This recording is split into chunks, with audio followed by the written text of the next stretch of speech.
Welcome back here to Ryse Pro Wrestling. My name's Jim Amata, joined by the esteemed Ty Cross, former one half of the very first Ryse Tag Team Champions. And Ty Cross, strap in, get your Gatorade, get your popcorn. Finally, in the best of 3 series, months and months of animosity boils over.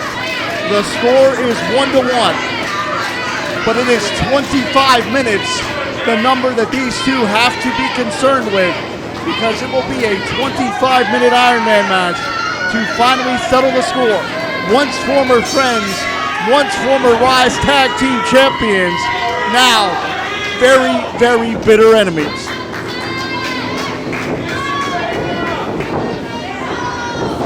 Collar and elbow tie-up gets us started. Of course, last month, it was Tad Jarvis winning that dog collar match. The previous month, Jace won the traditional matchup in this series. You have to wonder if Mara calls himself the Rocking Horror Show.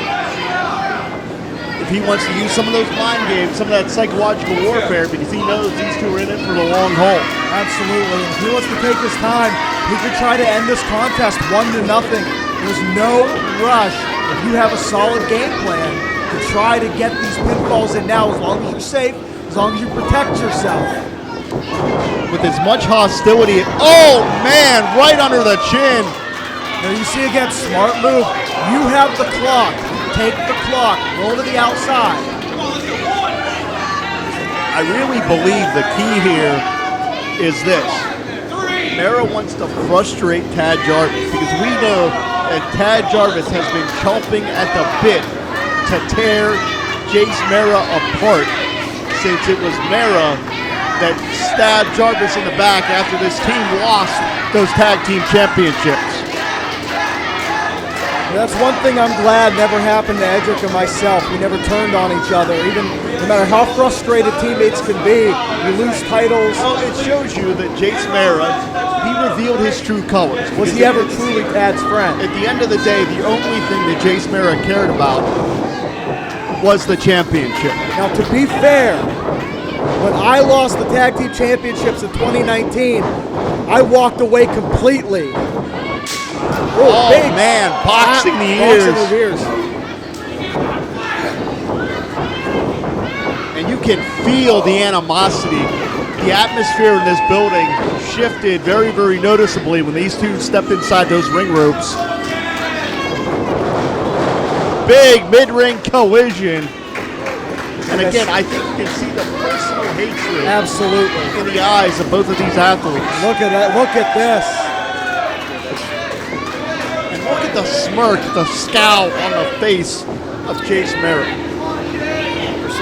Jace Mara has had fun. He has legitimately enjoyed torturing Tad Jarvis, because Mara believes he's entitled to success. Whereas Tad Jarvis, we've seen one of the most hard-working athletes on this roster. And as personal as this is, Jim, we've got to talk about the tiny elephant in the room that is. And look at Mara avoiding the dive there. I have a point, but I'm going to wait to see how this plays out. Man, look out. What strength by Jace. Yeah, Jace Mara has had a physique that he has really worked on and put together. Oh my God, did he just throw Jarvis into the seats? Yes, he did. That first row is currently occupied. I knew anything can happen, but I mean, Jarvis just landed in those seats, and did you see how quickly Mara gets back in the ring? Because the count out would yield a fall to Jace Mara. Absolutely. And what I was going to say before this turn of events here is the elephant in the room is what kind of impact will this contest have on the title picture, the title scene surrounding the Grand Championship? whoever wins this contest has to come out as a top contender for sure. Jarvis makes it back in the ring, but he's worse for wear. The fall was avoided, but maybe you take the fall there. But it looks like I was wrong. Jarvis is in good shape. That's that tenacity. Certainly these two have been training specifically for this matchup, for this finale in this series. They are both laser focused. I can't stand the attitude of Jace Mera, but the guy is completely determined to be successful in the wrestling business one way or another.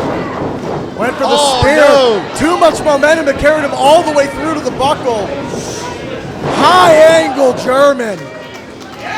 Down across the neck and shoulders that just got rammed into the steel post. A terrible outcome. Now wait a minute, I don't know what Jace is looking for, but different from what we've seen recently here in Ryse. This is not a strategy. This is not a no disqualification matchup. No, but this is a strategy. If you eat a fall to do enough damage to your opponent that you can scoop 2, 3, 4 falls afterwards, it is worth it. Oh, wait a minute. Merritt, I think Merritt just got himself disqualified. He did, but that's the strategy. You take one fall to gain 3 or 4. So wait a minute, he was just going to assault Jarvis to the point that he can't continue, and now it's tied up on a piece. Ladies and gentlemen, Jace Mera and Tad Jarvis are tied 1 fall apiece. Now you see this is where. Because the effects of getting disqualified are going to carry through this entire matchup. But now it's 0-0 again. A 1-to-1 tie nullifies the disqualification. Now we're at 0-0 essentially. Clearly, Mera has been able to put more punishment on Jarvis. Exactly. Jarvis is now at a complete disadvantage. And as you said, the disqualification is moot at this point. And there now, you go. Mera is a sleazy bastard, I could say that much, because he didn't give a damn about the competition. He, as I said, he wants to win by any means necessary, and clearly this was a strategy because he knew exactly where that chair was, and he knew exactly the strategy he was going to employ to use it. Now he's currently leading this contest 2 falls to 1.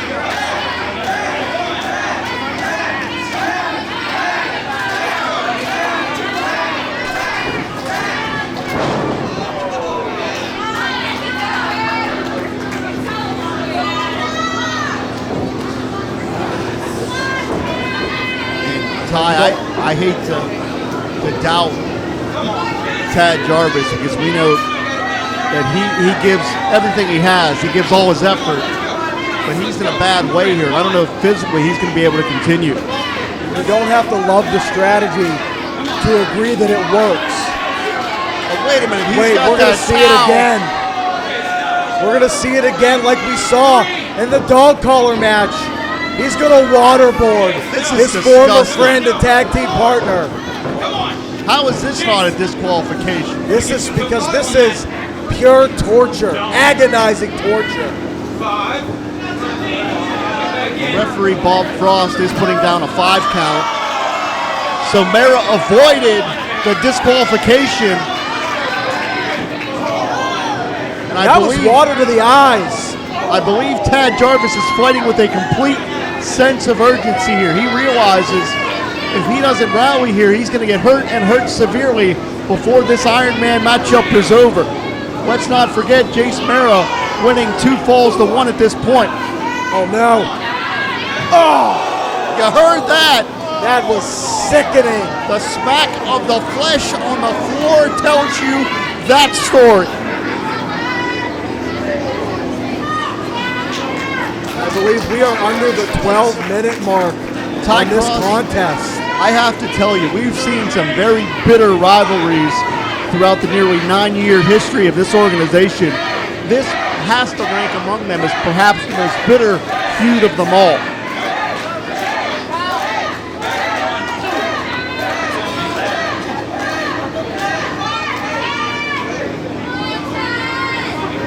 This is just so personal.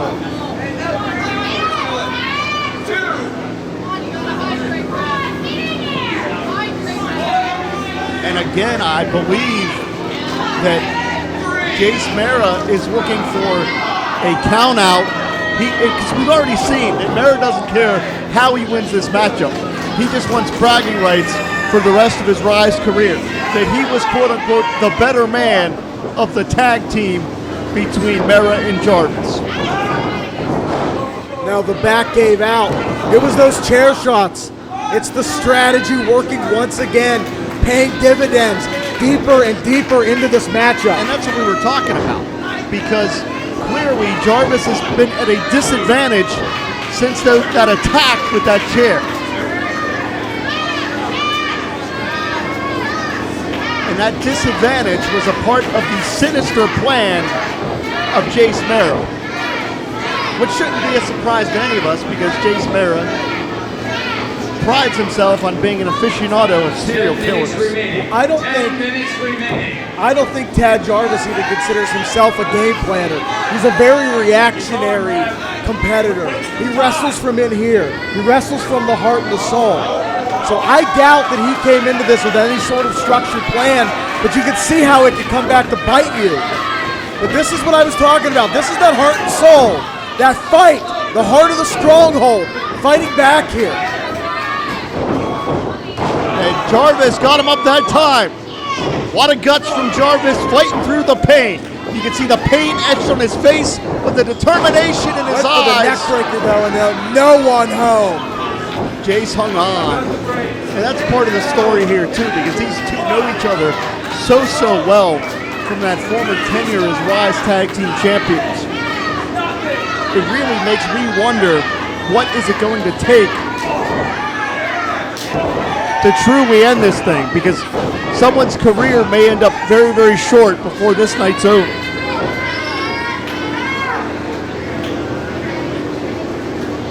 I spoke earlier that the winner of this contest could have, oh, look at this as a roll through. He got one. It's 2-2. 2 falls each. And it takes just 3 seconds, Ty Cross. And you can see the exhaustion setting in as these two are reaching the latter stages of this matchup.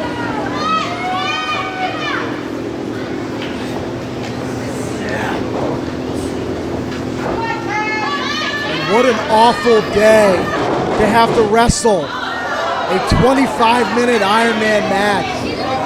The heat, the humidity. So much on the line here. And Jarvis is defenseless, but we know that that Mera is merciless. Huge dropkick, and if either of these competitors come out of this with the victory, and they are launched up the rankings for the title, for a shot at the title, are they going to be 100% after this? As I told you, Ty Cross, these two may be altering the path of their careers. They may leave pieces of their souls in that squared circle before this Iron Man matchup is over. There is so much emotion, so much animosity, and so much at stake in terms of the career trajectory of either Jarvis or Mera, pending the results of this contest, and of course the overall series here. Absolutely. And many consider Tad Jarvis to be the heart of the stronghold here in Ryse Wrestling. Jace is trying to tear that beating heart out. And there you see what a huge, wait, whoa! The go to sleep connected, but Tad hit the spear. No, we are still tied up at 2 falls apiece. Unbelievable. Ty Cross, it's exhausting for us to call this thing. It has to be exhausting for these two to truly fight it out, tooth and nail. Props to our official as well, Jim. Everything on the line right now is that time on the clock ticks down not only are these two fighting against themselves, but they are fighting the clock, because if they go down a fall, they may simply run out of time. It may simply hit 0.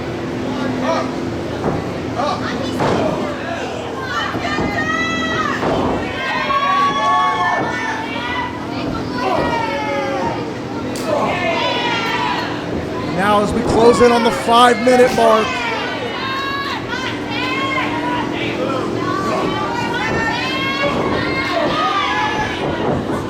look out. Spiked Mara. Mara got spiked. Jarvis could be moments away from going up a fall here. Hooks that leg. what a near fall. Damn.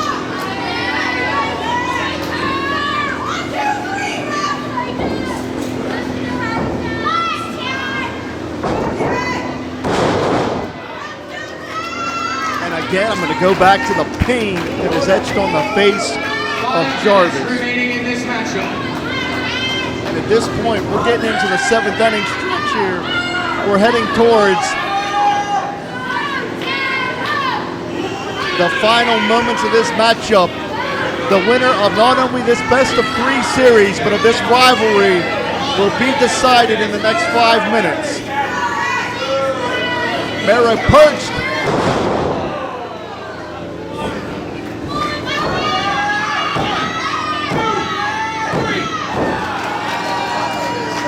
You can feel the air sort of rush out of this building. Because right now, Jace Mara just has to play defense for the next 4 minutes and 10 seconds. Absolutely. He doesn't have to engage whatsoever. He can be on his back foot.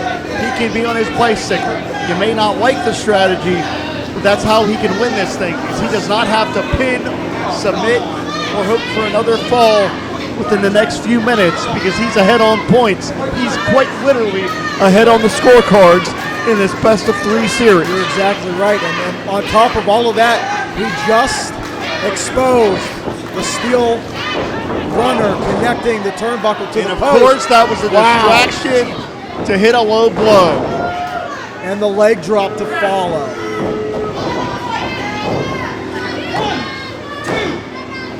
Whoa!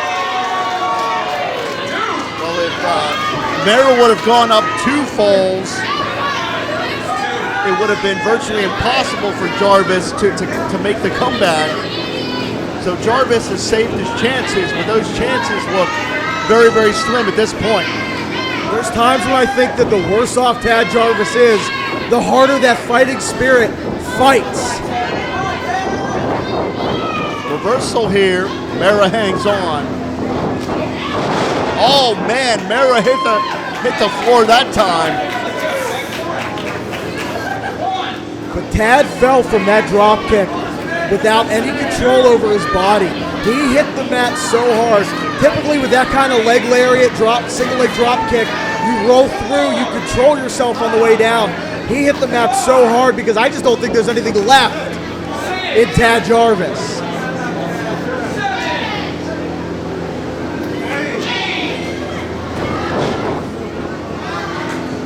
Mara makes it back in.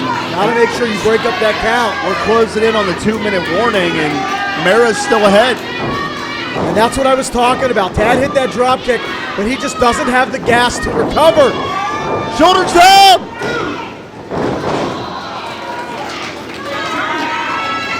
Man, we are officially at the 2-minute warning. You hear it from our great ring announcer, Red Watson. And now it is Jarvis who is fighting against the clock as much as he's fighting against Mara here. And you're going to notice Tad going to start scrambling here. You see that extra urgency getting to the corner. Going to try to set up for one big spear. Oh, the boot! Could be game over right there. That pinfall would have been devastating. You could argue a nail into the coffin. But Jarvis keeps his chances alive here. He needs to try to score a pinfall. And then, you don't want this to end in a tie. You got to try to get another quick fall. Mara spiked Jarvis. We are down to a minute remaining here. I hate to say it, but Jace Mara is right. He doesn't have to do anything at this point. Tad has to land 2 falls in succession. Or if he lands 1 fall, Jace then has to try to land a fall as well. And there you see, No, Jace literally, Mara knows. this is the defensive strategy.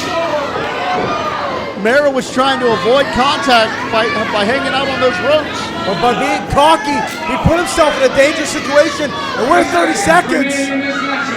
Very precarious. Whoa, what? No way! Come on, Tad. Come on, Tad. Come on, Tad Jarvis, inches away.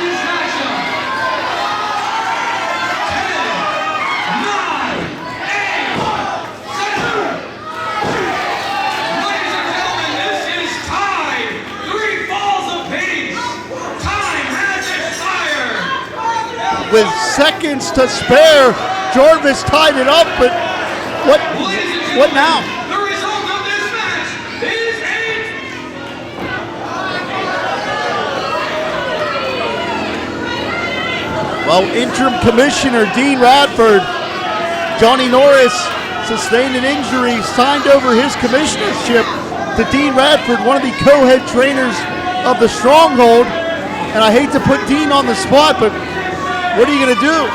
What do we do here? That was a hell of a match, huh? You guys just love beating the hell out of each other. You think you won?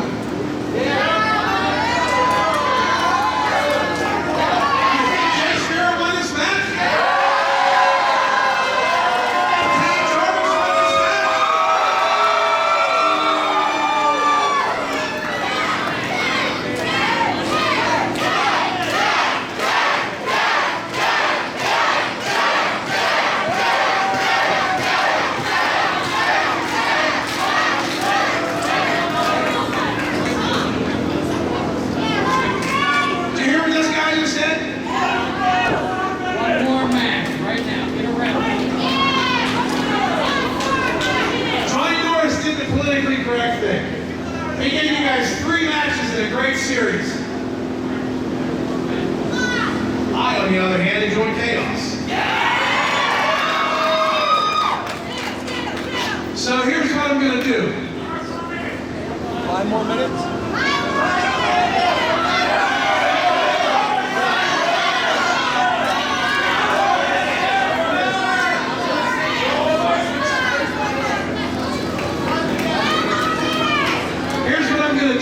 Because these people deserve a winner between you two. So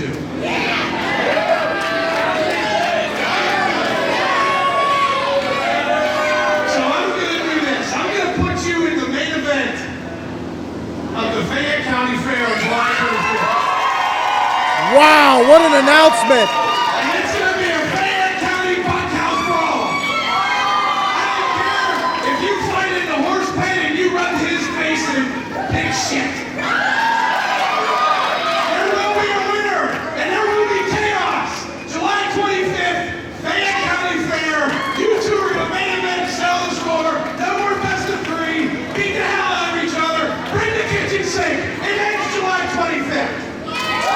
There you hear it, right from the commissioner of Ryse, July 25th, bunkhouse brawl, anything goes, there must be a winner, no time limit, no disqualification, the rivalry will be settled at the Fayette County Fair.